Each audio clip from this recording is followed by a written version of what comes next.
नमस्कार मित्रों, Maruti career academy YouTube channel में आपનું हार्दिक स्वागत है। मित्रों, आजना विडियो में विश्व भूगोल नी अंदर थी पूछाता प्रश्नों नी अंदर थी अक्षांश और रेखांश नी माहिती जोईए। मित्रों, वर्ग 3 थी करीने वर्ग 1 सुधीनी दरेक परीक्षाओनी अंदर भूगोल विषय आवतो ज होय छे अने भूगोल विषयनी अंदर अक्षांश और रेखांशनु खूब महत्व है। आ अक्षांश और रेखांशनी अंदर थी कई रीते प्रश्नों पूछाय छे एना विषे माहिती मेळवीए। मित्रों, अहींया विडियोनी अंदर मात्र भर्ती परीक्षा ने स्पर्धात्मक भर्ती परीक्षा ने अनुलक्षीने ज माहिती आपवामां आवी रही छे। जे माहिती जे छे ए घणी बधी परीक्षाओमां आपने उपयोगी निवडशे। तो मित्रों, जोईए पहेला अक्षांश विषे। तो मित्रों, अक्षांश एटले शुं? तो अक्षांश एटले बात करिए कि पृथ्वीना गोळा पर अथवा पृथ्वी सपाटी पर आड़ी काल्पनिक रेखाओं जो दौरवामां आवेली छे, आ आड़ी काल्पनिक रेखाओने अक्षांश तरीके ओळखवामां आवे छे। एटले अक्षांशनी व्याख्या शुं थई? अक्षांश कोने कहेवाय? तो अक्षांश एटले पृथ्वी सपाटी अथवा पृथ्वीना गोळा पर आड़ी दौरवामां आवेली काल्पनिक रेखाओ एटले अक्षांश। मित्रों, अक्षांश समझिए અને અક્ષાંશ વિશેની માહિતી મેળવીએ પહેલાં થોડીક માહિતી આપણે વાત કરીએ પૃથ્વી વિશે। તો પૃથ્વી જે છે ગોળ છે, પૃથ્વી પોતાની ધરી પર ફરે છે। એની સાથે સાથે વાત કરીએ તો પૃથ્વીના બે ભાગ પાડવામાં આવેલા છે। ઉપરનો ભાગ જે છે એટલે કે ઉત્તર ધ્રુવ જે છે એને ઉત્તર ગોળાર્ધ તરીકે ઓળખવામાં આવે છે, જ્યારે નીચેનો ભાગ એટલે દક્ષિણ ગોળાર્ધ તરીકે ઓળખવામાં આવે છે। જેને મધ્યમાં દોરવામાં આવેલું एक अक्षांश जे 0 नंबरનું अक्षांश એટલે કે શૂન્ય અક્ષાંશ જે છે એ બંને બે ભાગ પાડે છે એના, જેને વિષુવવૃત્ત તરીકે ઓળખવામાં આવે છે। ઉપરનું જે ઉત્તર ગોળાર્ધ જે છે એ ઉત્તર ગોળાર્ધની અંદર 90 અક્ષાંશ આવેલા છે અને દક્ષિણ ગોળાર્ધ બાજુ પણ 90 અક્ષાંશ આવેલા છે। હવે બંને બાજુ 90 અક્ષાંશ ઉત્તરમાં અને દક્ષિણ તરફ જતા આવે છે। જેમ જેમ ઉપર જશો, ધ્રુવો તરફ જશો, તેમ તેમ અક્ષાંશ વધતું જશે, તેમ તેમ ધીરે ધીરે ધીરે ઉપર તાપમાન ઘટતું જશે। વિષુવવૃત્તથી તમે ધ્રુવો તરફ જશો એટલે તાપમાન એકદમ ઘટી જાય। એ માહિતી ખાસ યાદ રાખવાની। બીજી વાત કરીએ મિત્રો તો વિષુવવૃત્ત। તો વિષુવવૃત્ત એટલે શું? તો વિષુવવૃત્તને ભૂમધ્ય રેખા તરીકે પણ ઓળખવામાં આવે છે। વિષુવવૃત્ત સૌથી મોટામાં મોટું વૃત્ત છે, અક્ષાંશ વૃત્ત છે। આ વિષુવવૃત્ત જે છે એ ગરમ પણ છે। એટલે કયું વૃત્ત એવું છે ગરમ? તો કે વિષુવવૃત્ત એ ગરમ વૃત્ત છે। સૌથી મોટામાં મોટું કયું છે? તો સૌથી મોટામાં મોટું પણ વિષુવવૃત્ત છે। દરેક અક્ષાંશ જે છે એ ગોળ વર્તુળાકારે આવેલા હોય છે। જ્યારે આગળ રેખાંશ વિશે માહિતી જોઈશું તો રેખાંશ જે છે એ અર્ધવર્તુળાકારે આવેલા છે, જ્યારે આ વર્તુળાકારે આવેલા છે। હવે મિત્રો, વિષુવવૃત્ત વિશે માહિતી બીજી વાત કરીએ તો વિષુવવૃત્ત ઉપરથી બીજા પ્રશ્નો જે પૂછાતા હોય છે એમાં વાત કરીએ તો વિષુવવૃત્ત એ મધ્યમાં થઈને પસાર થાય છે। સૂર્યના કિરણો જે છે એ સતત એના ઉપર સીધા પડતા હોય છે, જેના કારણે થઈને આ વિષુવવૃત્ત જે છે એ ગરમ પ્રદેશ છે। હવે ગરમ પ્રદેશ છે સાથે સાથે બીજો પ્રશ્ન પણ પૂછાતો હોય છે કે કયા વૃત્ત પર દિવસની 3 ઋતુઓનો અનુભવ થાય છે? તો વિષુવવૃત્ત ઉપર દિવસની 3 ઋતુઓનો અનુભવ થાય છે, કારણ કે અહીંયા ભેજનું પ્રમાણ પણ છે, વિષુવવૃત્તીય જંગલો પણ આવેલા છે, સાથે સાથે ગરમ પ્રવાહો સમુદ્રના જે ઉત્પન્ન થાય છે એ પણ અહીંયાથી થાય છે અને વધારે ગરમીને કારણે સમુદ્રનું જે બાષ્પોત્સર્જન પ્રક્રિયા છે એ બાષ્પીભવન વધુ થાય છે, જેના કારણે થઈ અને દરરોજ વાદળો બંધાય છે અને ભેજના કારણે થઈને એનું ઘનીભવન થઈ અને દરરોજ વરસાદ પણ વરસે છે। વરસાદ વરસ્યા પછી એકદમ ઠંડક પ્રસરી જાય છે, એટલે ઉનાળા જેવી સવારનો પરિસ્થિતિ હોય છે, એના પછી બપોર થાય એટલે વરસાદ વરસે એટલે ચોમાસા જેવી પરિસ્થિતિ થઈ જાય છે અને સાંજ પડતા રાત્રિની ઠંડક, એટલે 3 ઋતુઓનો અનુભવ ક્યાં આપણને થતો હોય છે? વિષુવવૃત્ત ઉપર થતો હોય છે। વિષુવવૃત્ત ઉપર બીજી વાત કરીએ મિત્રો તો વિષુવવૃત્ત જે છે એ પ્રશ્ન એ પણ પૂછાતો હોય છે કે ભારત અને ભારતનું જે દક્ષિણ બિંદુ જે છે એ દક્ષિણતમ બિંદુ એટલે છેવાડાના બિંદુથી વિષુવવૃત્ત વચ્ચેનું અંતર કેટલું છે? આવો પ્રશ્ન પણ એક વખત પૂછાણો છે। તો 800 કિલોમીટરનો બંને વચ્ચેનું અંતર છે। હવે વાત કરીએ આગળ વિષુવવૃત્ત સિવાય તો વિષુવવૃત્ત ઉત્તર તરફ વિષુવવૃત્તથી આગળ વધતા 23 23.5 જે અક્ષાંશ વૃત્ત આવેલું છે જેને કર્કવૃત્ત તરીકે ઓળખવામાં આવે છે। મિત્રો આ પ્રશ્ન ઘણી વખત પૂછાય છે કે નીચેનામાંથી કયા અક્ષાંશને કર્કવૃત્ત તરીકે ઓળખવામાં આવે છે? તો કર્કવૃત્ત જે છે એ 23.5 કર્કવૃત્ત પણ છે અને 23.5 મકરવૃત્ત પણ છે, પણ બંનેના આંકડા એક સરખા છે, પણ અહીંયા આને ઓળખવું કઈ રીતે? તો 23.5 ઉત્તર અક્ષાંશ વૃત્ત જેને કર્કવૃત્ત તરીકે ઓળખવામાં આવે છે। યાદ રાખવાનું, ઓપ્શનની અંદર 4 ઓપ્શન ઉત્તર, દક્ષિણ, પૂર્વ, પશ્ચિમ એવી રીતના આપેલા હશે તો પૂર્વ અને પશ્ચિમ તો આવતા જ નથી આમાં, અને ઉત્તર દક્ષિણ આવે છે તો ઉત્તર ઉપરનો ભાગ જે છે એ કર્કવૃત્ત। એમાં યાદ રાખવાનું ઇન્ડિયા ભારત જે ઉત્તર ગોળાર્ધમાં આવેલો છે જેના મધ્યમાં થઈને કર્કવૃત્ત પસાર થાય છે। આ મધ્યમાં થઈને કર્કવૃત્ત જે પસાર થાય છે ભારતના મધ્યમાં થઈને પસાર થાય છે, વિશ્વના ઘણા બધા દેશોમાં અહીંયાથી પસાર થાય છે। ઉત્તર ગોળાર્ધમાં જમીન સપાટી વધારે આવેલી છે, જેથી કરીને એ પ્રશ્ન પણ ખૂબ મહત્વનો છે। પ્રશ્ન પૂછાય કે કયા ગોળાર્ધમાં સૌથી વધુ દેશો આવેલા છે? તો ઉત્તર ગોળાર્ધની અંદર પૃથ્વી ઉપર સૌથી વધુ જમીન સપાટી આવેલી છે, જેથી દેશો વધારે આવેલા છે, ત્યારે દક્ષિણની અંદર એ જળ સપાટી એટલે કે સમુદ્રનું પ્રમાણ વધારે છે। હવે મિત્રો અહીંયા વાત કરીએ કે ભારત ઇન્ડિયા જે છે અહીંયા આવેલો છે, આ ઇન્ડિયા જે અહીંયા આવેલો છે ભારતના મધ્યમાં થઈ અને કર્કવૃત્ત પસાર થાય છે। એટલે જ મિત્રો કર્કવૃત્ત ઉપર જ્યારે સૂર્ય તપતો હોય ત્યારે કર્કવૃત્ત ઉપર આવેલા દેશો ઉપર ઉનાળાની પરિસ્થિતિ એટલે કે ગરમી જોવા મળે છે। હાલ કર્કવૃત્ત ઉપર સૂર્ય તપી રહ્યો છે, ઉનાળાની પરિસ્થિતિ છે, જેને કારણે થઈ અને ભારતની અંદર પણ ગરમી એટલે કે ઉનાળો છે। હવે ભારતના મધ્યમાં થઈને પસાર થાય છે, તો ભારતના મધ્યમાં થઈને પસાર થાય છે કેટલા રાજ્યોમાંથી પસાર થાય છે? આવો પ્રશ્ન મહત્વનો છે। તો ભારતના 8 રાજ્યોની અંદર થઈને પસાર થાય છે। ભારતના કયા 8 રાજ્યોમાં થઈને પસાર થાય છે? આવો પ્રશ્ન પણ પૂછાય તો ભારતના 8 રાજ્યો જે છે એમાં થઈને પસાર થાય છે। એમાં તમને એક અહીંયા આગળ હું લખું છું, મમ્મી પણ ગુજરાતી છે। હવે આ તમારે એક શોર્ટ ટ્રીક યાદ રાખવાની છે, મમ્મી પણ ગુજરાતી છે એવું યાદ રાખો। શા માટે? કારણ કે આપણને પરીક્ષાની અંદર કદાચ ક્યારેક ભૂલી ગયા હોઈએ, યાદ ન હોય અને અચાનક એકદમ યાદ કરવું હોય ને થોડા પરીક્ષાની અંદર સ્ટ્રેસમાં પણ હોઈએ છીએ, જેથી કરીને એકદમ યાદ કરવા માટે થઈને આવી શોર્ટ ટ્રીક એક બાજુ લખી નાખવાની ને એની સામે રાજ્યો લખી નાખવાના। અહીંયા મધ્યપ્રદેશ, મિઝોરમ, પશ્ચિમ બંગાળ, અહીંયા પણ ભેગું લખવાનું, ગુજરાત, ઝારખંડ, રાજસ્થાન, ત્રિપુરા અને છત્તીસગઢ। આ જ રાજ્યો જે છે એ 8 રાજ્યો। હવે આમાંથી પ્રશ્ન ગમે રીતે પૂછાશે, એવી રીતે પણ પૂછી શકાય કે આમાંથી કયું એક નથી, તો નથી તો એક બીજું રાજ્ય મૂકેલું હશે, 3 ઓપ્શન આમાંથી જ આપેલા હશે, અને કયું છે તો આમાંથી એક ઓપ્શન હશે અને 3 ઓપ્શન કોઈ બહારના હશે। તો આ રાજ્યો 8 રાજ્યો જે છે ભારતના તમને યાદ હોવા જોઈએ। હવે મિત્રો 8 રાજ્યો પછી આપણા ગુજરાતની અંદર થઈને પણ એ પસાર થાય છે। ગુજરાતની અંદર થઈને પસાર થાય છે એટલે પ્રશ્ન સ્વાભાવિક છે કે આવવાનો છે, કારણ કે મોટે ભાગે ગુજરાતની પરીક્ષાઓ છે એટલે ગુજરાતની ભૂગોળ પૂછાય છે। ગુજરાતની ભૂગોળ પૂછાતી હોય એમાંથી આ પ્રશ્નો આવી શકે ગુજરાત ભૂગોળને લગતો, તો એ પ્રશ્ન આવે ત્યારે પ્રશ્ન પૂછાય કે ગુજરાતના કયા ભાગમાં થઈને પસાર થાય છે? તો ગુજરાતના ઉત્તર ભાગમાં થઈને પસાર થાય છે। ગુજરાતના ઉત્તર ભાગમાં થઈને પસાર થાય છે તો ગુજરાતના કેટલા જિલ્લાઓમાંથી પસાર થાય છે? આવો પ્રશ્ન પણ ખાસ મહત્વનો છે। તો ગુજરાતના જે 6 જિલ્લાઓની અંદર થઈને પસાર થાય છે, તો 6 જિલ્લાઓ યાદ રાખવા, પણ એ મિત્રો પણ શોર્ટ ટ્રીક છે, ખાસ કરીને લખવાની છે। અસા ગામે પા, અહીંયા અ એટલે અરવલ્લી, સા એટલે સાબરકાંઠા, ગા એટલે ગાંધીનગર, મહેસાણા, પાટણ અને કચ્છ। આ 6 જિલ્લાઓની અંદર થઈને મિત્રો પસાર થાય છે। તો 6 જિલ્લા યાદ રાખવાના, ખાસ મહત્વના છે। 6 જિલ્લાઓ છે। હું બનું વિશ્વ માનવી બુકની અંદર એક વધારાનો સુરેન્દ્રનગર આપ્યો છે, સુરેન્દ્રનગરમાંથી નથી પસાર થતું, એટલે 6 જિલ્લાઓની અંદર થઈને પસાર થાય છે, એ પણ સ્પષ્ટતા કરી લેવાની। હવે મિત્રો એ પ્રશ્ન પણ પૂછાતો હોય છે ઘણી વખત કે ગુજરાતના 6 જિલ્લાઓમાંથી પસાર થાય છે, વધુ માહિતી થોડીક વધારે વિસ્તૃત પૂછાતી હોય છે, ક્યારેક કચ્છમાં થઈને પસાર થાય છે, એટલે કચ્છમાંથી એક પ્રશ્ન ઘણી વખત પૂછાણો છે, તમે જોયું છે કે કચ્છના કયા ડુંગર પર થઈને કર્કવૃત્ત પસાર થાય છે? તો કચ્છના ધીણોધર ડુંગર જે છે ત્યાં થઈને પસાર થાય છે। પછી પ્રશ્ન એવી રીતનો પૂછાય છે કે કયું ભારતનું કે ગુજરાતનું એવું બંદર છે કે જેની નજીકમાં થઈને કર્કવૃત્ત પસાર થાય છે? તો કંડલા બંદર જે ગુજરાતમાં આવેલું છે તેની બાજુમાં થઈ અને કર્કવૃત્ત પસાર થાય છે।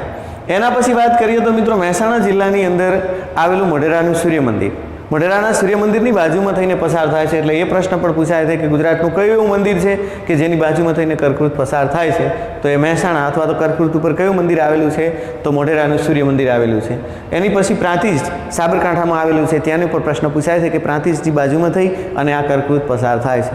તો આટલા પ્રશ્નો એ અહીંયા કર્કવૃત ઉપરથી મિત્રો પૂછાતા હોય છે, તો આ કર્કવૃત તરીકે ઓળખવામાં આવે છે. હવે એનાથી ઉપર જઈએ તો 66.5 એટલે 67.5 ઉત્તર અક્ષાંશ વૃત્ત જે છે એને ઉત્તર અયન વૃત્ત તરીકે અથવા ધ્રુવ વૃત્ત તરીકે પણ ઓળખવામાં આવે છે. પરંતુ અહીંયા આગળ આર્કટિક મહાસાગર આવેલો હોવાને કારણે થઈ અને આ જે છે એને Arctic zone, great Arctic zone તરીકે ઓળખવામાં આવે છે. એટલે એ પણ યાદ રાખવાનો પ્રશ્ન એવી રીતને પણ પૂછાય કે આર્કટિક ઝોન કયા અક્ષાંશ વૃત્તને કહેવામાં આવે છે? તો 66.5 ઉત્તર અક્ષાંશ વૃત્ત જે છે એને ગ્રેટ આર્કટિક ઝોન તરીકે ઓળખવામાં આવે છે. અને અહીંયા જાતા આ બિંદુ આવેલું છે 0 થઈ જાય છે, જે ધ્રુવ છે. અહીંયા એકદમ ઠંડીનું પ્રમાણ વધી જતું હોય છે. એટલે અહીંયા ગરમી ધીરે ધીરે અહીંયા તરફ જતાં શું થઈ જતું હોય છે? તો એકદમ ઠંડી થઈ જતી હોય. હવે મિત્રો વાત કરીએ અહીંયા મકરવૃત્ત વિશે વાત કરીએ તો મકરવૃત્ત જે છે એ દક્ષિણ બાજુ આવેલું છે. એટલે અહીંયા દક્ષિણ અક્ષાંશ વૃત્ત જે છે એ દક્ષિણ અક્ષાંશ વૃત્તને મકરવૃત્ત તરીકે ઓળખવામાં આવે છે. પણ કયું? સાડી તેવી દક્ષિણ અક્ષાંશ વૃત્ત જે મકરવૃત્ત જે પસાર થાય છે ત્યાં આગળ વિશ્વના ઓસ્ટ્રેલિયા જેવા દેશો આવેલા છે, ઓછા દેશો આવેલા છે. પરંતુ પ્રશ્ન ખૂબ મહત્વનો છે. પ્રશ્ન એવો પૂછાય છે કે કયા ખંડમાં થઈ અને ત્રણ વૃત્તો પસાર થાય છે? કર્કવૃત્ત, વિષુવવૃત્ત અને મકરવૃત્ત. તો આફ્રિકા એક એવો ખંડ છે કે જ્યાં થઈને ત્રણ વૃત્તો એક જ ખંડની અંદર થઈને પસાર થાય છે. એટલા માટે થઈ અને એ પણ ખાસ યાદ રાખવાનું. હવે મિત્રો વાત કરીએ 67.5 દક્ષિણ અક્ષાંશ વૃત્ત, જેને ધ્રુવ વૃત્ત તરીકે, એને પણ દક્ષિણ ધ્રુવ વૃત્ત તરીકે ઓળખવામાં આવે છે. પરંતુ અહીંયા એન્ટાર્કટિકા ખંડ આવેલો હોવાને કારણે તેને એને ગ્રેટ એન્ટાર્કટિકા ઝોન તરીકે ઓળખવામાં આવે છે. આટલી માહિતી જોયા પછી મિત્રો હજુ માહિતી વધારાની જે છે એની અંદરથી પ્રશ્ન પૂછાય છે કે હવે આપણે આ તો ત્રણ જે વૃત્ત આવેલો છે મહત્વના એના વિશે વાત કરી. હવે મહત્વનો પ્રશ્ન આવે છે કે 0 થી તમે આગળ વધશો એટલે એક ધીરે અહીંયા 90 ઉત્તરમાં અને 90 દક્ષિણમાં જે આપવામાં આવેલા છે એમાં પ્રશ્ન એવો પૂછાય કે બે અક્ષાંશ વૃત્ત વચ્ચેનું અંતર કેટલું છે? આવો પ્રશ્ન ઘણી વખત પૂછાણો. તો બે અક્ષાંશ વૃત્ત વચ્ચેનું અંતર મિત્રો 111 કિલોમીટર છે. દરેક ઠેકાણે સરખું છે. બે અક્ષાંશ વૃત્ત વચ્ચેનું અંતર કેટલું છે? તો 111 કિલોમીટર છે, જે દરેક ઠેકાણે સરખું છે, ક્યાંય વધતું ઘટતું નથી. એના પછી વાત કરીએ મિત્રો તો અહીંયા આ અક્ષાંશ વૃત્ત જે છે એ બે વચ્ચેનું અંતર કેટલું છે એના પછી પ્રશ્ન એક ખાસ મહત્વનો થતો હોય છે. પ્રશ્ન પૂછાય છે કે અક્ષાંશ વૃત્તની સંખ્યા કેટલી છે?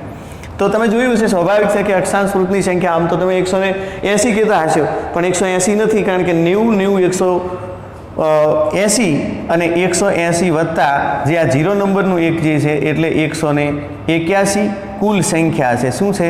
કુલ સંખ્યા કેટલી છે? તો 181. એટલે અક્ષાંશ વૃત્તની સંખ્યા કેટલી છે? તો 181 સંખ્યા છે. તો મિત્રો આવી રીતે અંદરથી અક્ષાંશની અંદરથી માહિતી પૂછાતી હોય છે.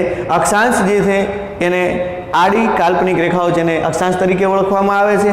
કયું વૃત્ત એવું છે કે જે સૌથી મોટામાં મોટું છે? તો અક્ષાંશ વૃત્ત જે છે સૌથી મોટામાં મોટું છે. કયું અક્ષાંશ વૃત્ત ગરમ છે? તો વિષુવવૃત્ત એ ગરમ છે. કયા અક્ષાંશ વૃત્ત ઉપર દિવસની 3 ઋતુઓનો અનુભવ થાય છે? તો વિષુવવૃત્ત ઉપર. ભારતની દક્ષિણે કયું વૃત્ત આવેલું છે? તો વિષુવવૃત્ત આવેલું છે. વિષુવવૃત્તથી ભારત કઈ બાજુ આવેલો છે? તો એ ઉત્તર તરફ આવેલો છે. એના પછી વાત કરવામાં આવે તો ભારતના મધ્યમાં થઈને કયું વૃત્ત પસાર થાય છે? કર્કવૃત્ત પસાર થાય છે. કર્કવૃત્ત ભારતના કેટલા રાજ્યોમાં થઈને પસાર થાય છે? 8 રાજ્યોની અંદર થઈને પસાર થાય છે. ગુજરાતમાં કેટલા જિલ્લાઓમાંથી પસાર થાય છે? 6 જિલ્લાઓની અંદર પસાર થાય છે. બે વચ્ચેનું અંતર કેટલું છે? 111 કિલોમીટરનું. કુલ સંખ્યા કેટલી છે? 181 છે. શા માટે અક્ષાંશ જરૂરી છે? તો તાપમાન માપવા માટે થઈને, તાપમાન માટે ખાસ કરીને અક્ષાંશ જરૂરી છે. તો મિત્રો આ અક્ષાંશ વિશેની માહિતી જે છે આવી રીતે પૂછાતી હોય છે. હવે આપણે રેખાંશ વિશે વાત કરીએ. તો મિત્રો રેખાંશ એટલે શું? તો રેખાંશ એટલે પૃથ્વી સપાટી પર અથવા પૃથ્વીના ગોળા ઉપર આવેલી ઊભી કાલ્પનિક રેખાઓ જેને રેખાંશ તરીકે ઓળખવામાં આવે છે. મિત્રો રેખાંશની જરૂરિયાત શા માટે છે? રેખાંશ શા માટે જરૂરી છે? તો રેખાંશ સમય નિર્ધારણ કરવા માટે, સમય નક્કી કરવા માટે જે તે સ્થળના જરૂરી છે. રેખાંશની સંખ્યા કેટલી છે? આવો પ્રશ્ન પૂછાય છે. તો રેખાંશની સંખ્યા 360 છે. 360 સંખ્યા એટલા માટે નક્કી કરવામાં આવેલી છે કે પૃથ્વી પોતાની ધરી પર ગોળ ફરે છે ત્યારે દરેક એક રેખાંશ જે છે એ 24 કલાકમાં એક વખત સૂર્યની સામે આવે છે. સૂર્યની સામે જ્યારે એક રેખાંશ આવે છે ત્યારે ત્યાં મધ્યાહન એ સ્થળ પર, જે તે સ્થળ પર, એ રેખાંશ પર આવેલું જે સ્થળ છે ત્યાં આગળ શું થાય છે? મધ્યાહન એટલે કે બપોરના 12 વાગતા હોય છે. આવી રીતે સમય નિર્ધારણ કરવા માટે રેખાંશનો ઉપયોગ કરવામાં આવે છે. મિત્રો, આવા 360 રેખાંશ જે પૃથ્વીની ગોળા ઉપર આવેલા, દોરવામાં આવેલા છે, કાલ્પનિક રેખાઓ છે. આપણી સરળતા માટે, આપણી અનુકૂળતા માટે થઈને આ દોરવામાં આવેલી છે, બનાવવામાં આવેલી છે. એટલા માટે થઈ અને 360 છે. હવે પ્રશ્ન એવી રીતનો પૂછાતો હોય છે કે એક અક્ષાંશ જે છે એ સૂર્યની સામે આવતા કેટલો સમય લે છે? તો 4 મિનિટનો સમય લાગે છે. કેટલો લાગે છે? 4 મિનિટના સમય પછી એક રેખાંશ જે છે એ સૂર્યની સામે આવતું હોય. હવે બીજી વાત કરીએ મિત્રો, તો અહીંયા પ્રશ્ન એવી રીતનો પૂછાય કે અંતર પૂછાય. આગળ આપણે વાત કરી હતી કે અક્ષાંશની અંદર દરેક ઠેકાણે અંતર સરખું હતું. અહીંયા દરેક ઠેકાણે અક્ષાંશ અંતર સરખું નથી.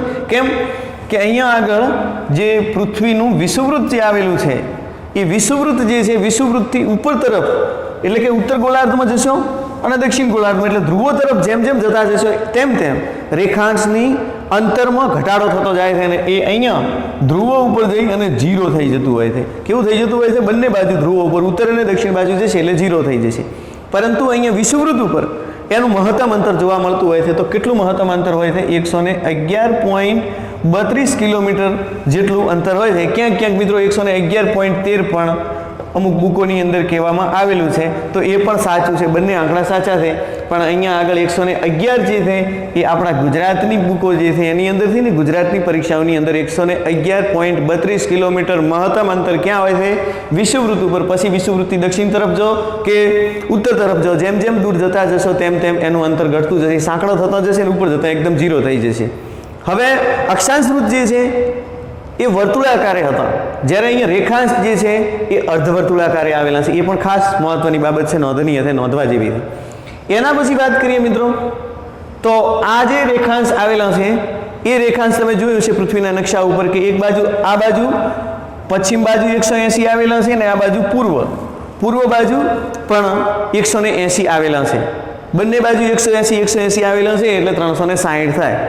વચ્ચે થઈ અને એક 0 નંબરની જે લાઈન દોરવામાં આવેલી છે જેને 0 અક્ષાંશ વૃત્ત તરીકે ઓળખવામાં, રેખાંશ વૃત્ત તરીકે ઓળખવામાં આવે છે. આ 0 રેખાંશ જે છે એ 0 રેખાંશને ગ્રીનિચ રેખા તરીકે ઓળખવામાં આવે છે. ગ્રીનિચ રેખા તરીકે શા માટે ઓળખવામાં આવે છે? તો એ ઇંગ્લેન્ડની અંદર થઈ અને પસાર થાય છે, ઇંગ્લેન્ડના લંડનની અંદર થઈને પસાર થાય છે, જેને ગ્રીનિચ રેખા તરીકે ઓળખવામાં આવે છે. આ રેખાને આધારે વિશ્વના દરેક સમય જે છે એ નક્કી કરવામાં આવતા હોય છે, જેને આપણે જીએમટી તરીકે ઓળખીએ છીએ. આ જીએમટી ગ્રીનવિચ મેરિડિયન ટાઈમ જે છે એ 0 છે.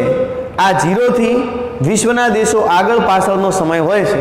એમાં વાત કરીએ આપણો ભારતનો, તો ભારતનો જીએમટી જે છે એ 5.30 પ્લસ છે, એટલે કે આગળ છે. કેવો છે?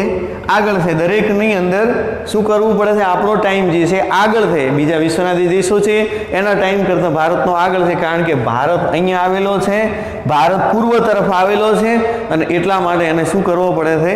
ઉમેરવો પડતો હોય છે. હવે મિત્રો વાત કરીએ કે જીએમટી ભારતનો કેટલો છે એવો પ્રશ્ન પૂછાય છે, તો 5.5 કલાક આગળ છે પ્રમાણ સમય. હવે પ્રમાણ સમય આવે તો વિશ્વના પ્રમાણ સમયો અલગ અલગ દરેકના ઝોન આવેલા છે. ભારતનો પ્રમાણ સમય એક જ છે. ભારતનો પ્રમાણ સમય એક છે, જે ભારતના મધ્યની અંદર થઈને વચ્ચે થઈ અને રેખાંશ જે પસાર થાય છે એ રેખાંશને આધારે નક્કી કરવામાં આવેલો છે. તો ભારતના મધ્યમાં થઈ અને 82.5 પૂર્વ રેખાંશ જે છે એ પસાર થાય છે, જેને આધારે ભારતનો પ્રમાણ સમય ઇન્ડિયન સ્ટાન્ડર્ડ ટાઈમ નક્કી કરવામાં આવેલો છે. આ જે ભારતનો પ્રમાણ સમય નક્કી કરવામાં આવેલો છે, પ્રશ્ન પૂછાય છે કે ભારતનો પ્રમાણ સમય કયા રેખાંશને આધારે નક્કી કરવામાં આવેલો છે? તે 82.5 પૂર્વ રેખાંશને આધારે કરવામાં આવેલો છે.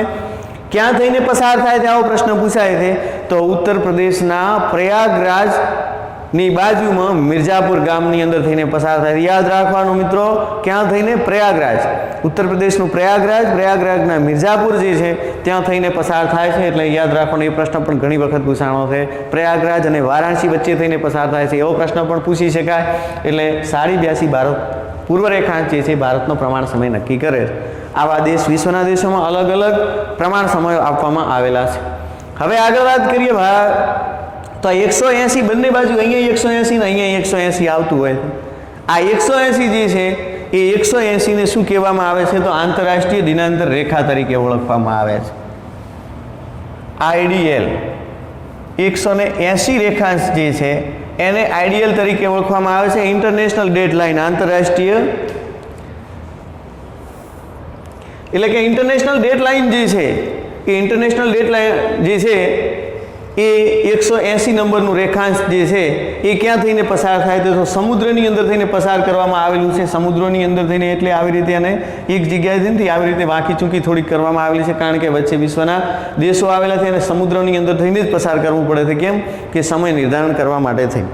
હવે મિત્રો અહીંયા એક બીજો પણ મહત્વનો પ્રશ્ન થતો હોય છે. ક્યારેક હમણાં પછી કોઈ પરીક્ષામાં પ્રશ્ન પૂછાઈ ગયો હતો. પ્રશ્ન એવો પૂછાણો હતો કે અહીંયા આગળ વચ્ચે 0 લાઈન આવેલી છે ને પૂર્વ તરફ તમે જતા હો અને પશ્ચિમ તરફ જતા હો, તો બંને બાજુ જ્યારે તમે જતા હો, હવાઈ પ્રવાસ જ્યારે કરતા હો ત્યારે અમુક સમય પછી તમે જ્યારે આપણા દેશની અંદરથી નીકળીને બીજા રેખાંશ ઉપર જાઓ ત્યારે ત્યાં આગળ સમય અને તારીખ કંઈક અલગ હોય છે, આપણે હોતી નથી. ઝોન બદલી જતો હોય છે, ટાઈમ ઝોન. તો એના માટે થઈને શું કરવું? તો તમે આ બાજુ જશો, પૃથ્વી જે છે એ શું થાય છે? આવી રીતે ફરે છે, આમ ફરે છે. એટલે આવી રીતે ફરે છે, જેના કારણે આ બાજુ જશો એટલે સમય શું થાય છે?